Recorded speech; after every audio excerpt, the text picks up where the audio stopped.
जरा सोचिए, एक ऐसा नौजवान लीडर जिसने उस वक्त की सबसे बड़ी ताकत मुगल सल्तनत को सीधी टक्कर दी और एक आजाद साम्राज्य की नींव रखी। हेलो बच्चों, मेगा माइंड एकेडमी में आपका बहुत बहुत स्वागत है। आज हम मराठों के उदय की कहानी को एकदम शुरू से समझेंगे और जानेंगे कि कैसे छत्रपति शिवाजी महाराज ने एक महान साम्राज्य की नींव रखी।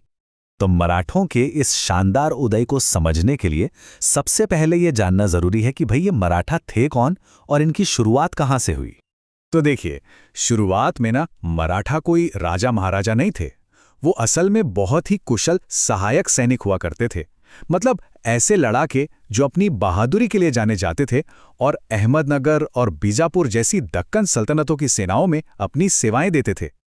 ये स्लाइड देखिए, ये उस वक्त की पूरी राजनीतिक स्थिति को एकदम साफ कर देती है। जो ताकतवर बहमनी साम्राज्य था वो अब टूटकर बिखर चुका था और इसी उथल-पुथल ने दक्कन में नई ताकतों के लिए एक जबरदस्त मौका पैदा कर दिया था। और इसी माहौल में शाहजी भोसले नाम के एक दूरदर्शी मराठा लीडर वो पहले इंसान थे जिन्होंने एक अलग, एक आज़ाद मराठा राज्य का सपना देखा।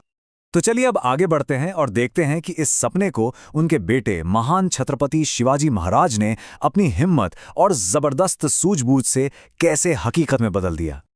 शिवाजी महाराज को बचपन से ही ऐसे महान लोगों का साथ मिला जिन्होंने उन्हें तराशा। उनकी मां जीजाबाई ने उनमें कर्तव्य और स्वाभिमान की भावना जगाई। उनके संरक्षक दादोजी कोटदेव ने उन्हें प्रशासन और युद्ध की कला सिखाई और उनके गुरु रामदास ने उनमें राष्ट्र प्रेम की एक ऐसी लौ जलाई जिसने उन्हें उनकी महान नियति के लिए तैयार कर दिया।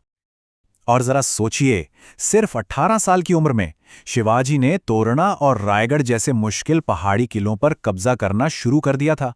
यहीं से उनकी असाधारण रणनीतिक सोच दुनिया के सामने आने लगी थी। फिर आया साल 1656।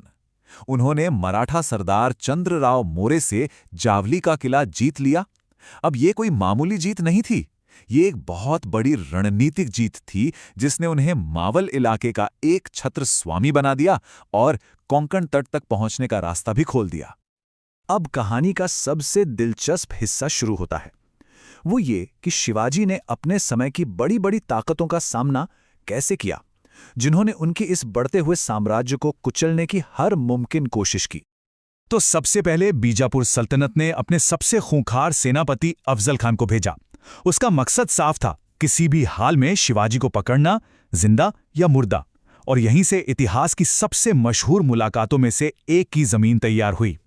लेकिन शिवाजी को अंदाजा था कि दाल में कुछ काला है। वो पूरी तैयारी के साथ गए थे और जैसे ही अफजल खान ने धोखे से उन पर वार किया, शिवाजी ने फुर्ती से अपने छुपे हुए हथियार वाघ नख का इस्तेमाल किया और 1659 में उस भीमकाय सेनापति को ढेर कर दिया। ये जीत वाकई एक निर्णायक मोड़ थी। तो आप लोग बताइए, ऐसी स्थितियों में दिमाग ज्यादा काम आता है या ताकत? अपने जवाब नीचे कमेंट्स में जरूर लिखिएगा। अफजल खान के बाद मैदान में उतरे मुगल।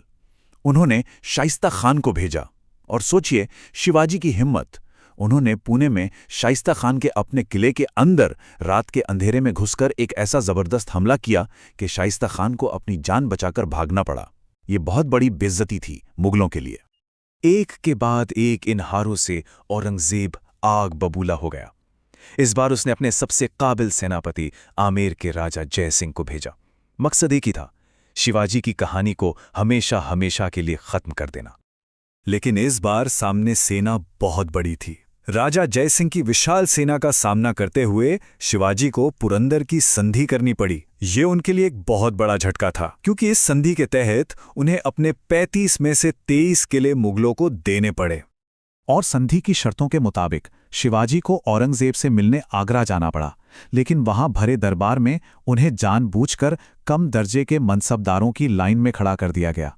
ये एक राजा का सीधा सीधा अपमान था। इसके बाद उन्हें आगरा में ही नजरबंद कर दिया गया। लेकिन शिवाजी को कैद में रखना किसी के बस की बात नहीं थी। उन्होंने वहां से भागने की एक ऐसी योजना बनाई जो आज भी कहानियों में सुनाई जाती है। वो दान में भेजी जा रही फलों और मिठाइयों की बड़ी बड़ी टोकरियों में छिपकर मुगलों की आंखों में धूल झोंककर वहां से निकल गए। आगरा से इस हैरत अंगेज फरारी के बाद शिवाजी वापस दक्कन लौटे और फिर उन्होंने एक एक करके अपने सारे किले और इलाके वापस जीतना शुरू कर दिया।